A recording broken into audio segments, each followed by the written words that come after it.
Hi, I'm Tina Hicks, the owner and founder of Core Reaction Pilates in Huntsville, Alabama, and I am here with another Follow Through February video. This is a series of 10 videos of approximately 10-ish minutes that I've put together to help get you going in that weird time between setting your resolutions in January and actually forming the habits, if one of your resolutions was to actually move a little bit more.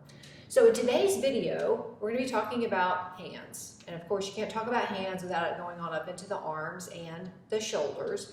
We're going to be moving through some stretches and releases for the hands, much like we do for the feet. So I am on all fours, going to be on all fours for this video. If, however, being on all fours is not comfortable or doable for you, please check the other video in the same series, because I'll do the entire series standing at the wall, okay? All right, so you want to be positioned if you're on all fours so that you can easily shift weight off of your hands. Okay, you're not going to have a lot of weight on your hands and your wrists. So you're going to start here and you're going to actively spread your fingers, and through all of this, just notice when and where you feel any tension. This is a little bit like a Simon Says sort of a game. Now you're going to take your fingers and your hands and turn them out for a moment. And then you're going to start to take and turn them towards your body. So through all of this, you're going to take note of any discomfort or issues you feel through the wrist, particularly the elbows and the shoulders, and stop if needed. Now, if your hands and shoulders will allow, you're going to bring your hands all the way around. Notice if your fingers can be flat, if the palms of your hands can be flat, and or if you have an excess amount of tension here at the base of the wrists. And then take them back around, as one of my clients famously said, as Mother Nature intended. And now take your fingers and turn them in towards each other. So for this position, sometimes to compensate and to make up for tensions in the hand and the wrist, sometimes people find either their shoulders have to come up like this or the elbows have to bend some, because there simply isn't enough room, enough ability for the wrists to flex. So just take note of that if that is the case for you. And then you'll take your hands back around to the starting point. Now this is where you might want to start offloading some weight onto your legs. So you're going to turn your hands palm face up here with as much spread as you can get, noticing if the elbows have to bend a lot or if the shoulders have to come up.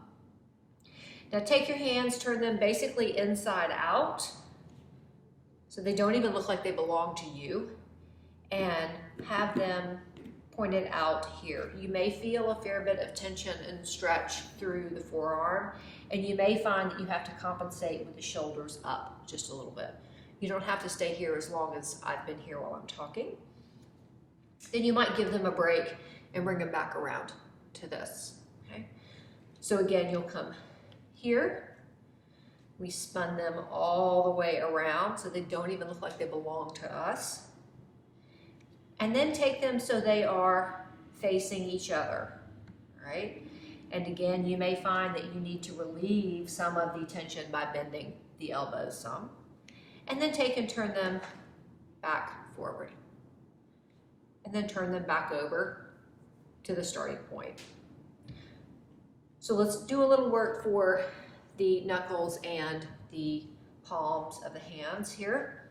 So back to the starting position with fingers spread. Go ahead and lift. I'm just arbitrarily starting with my right hand. Go ahead and lift the heel and the palm of the right hand. And notice how much flexion you do or don't have, whatever the case may be, at the fingers. Let's do that a few times, just like you would work through the toes and the arches of your feet. So my right hand is my dominant hand. I find that I have more flexibility and range of motion in my left hand because it doesn't get quite as much use. I don't write with it, etc. Your mileage may vary, of course, but don't be surprised if one hand is significantly tighter than the other, okay? So then plant your thumbs down and then kind of traction the rest of the hand away, and you'll get a little bit of opening here between the thumb and the forefinger. And then if you want to come forward a little bit onto the thumb, you can get a little bit of a stretch through the thumb joint and musculature. Come up and give your hands and arms and shoulders a break for just a moment. Then go back to your hands being upside down basically, and then turn them in towards each other. Now we're going to go to a position that is nobody's favorite but my own, and you're going to turn your hands in towards you. In my experience, this is where I find people have the most need for compensations. You might need to bring your shoulders up, your elbows might bend. That's all just things to take note of. As the tension in the forearm and the wrist changes, you won't need to compensate quite as much. And then turn them back towards each other, and then back to the way Mother Nature intended. Now take your hands so that the fingers are folded under. So I'm basically in this position on the floor, so the fingers are folded under and palm is facing me. And gently roll back over the joints of your fingers.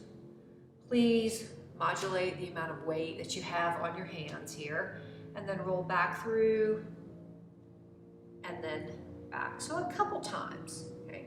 Just moving through your joints on your fingers.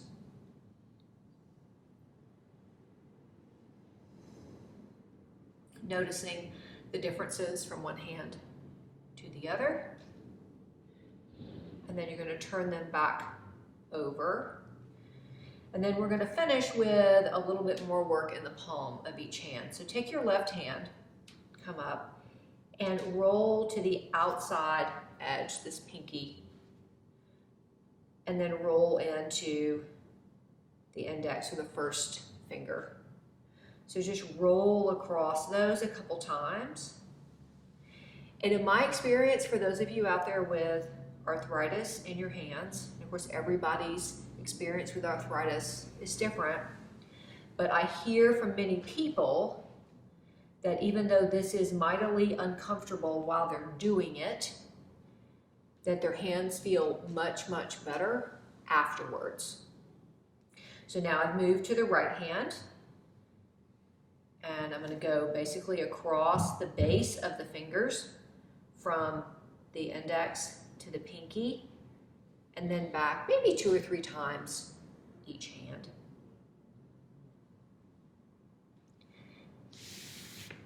And then notice how limber and loose your hands feel after you do this. So I hope this helps you out with the mobility through your hands and wrists, and particularly your thumbs. I'd love to hear from you after you try this, and let me know how it works for you.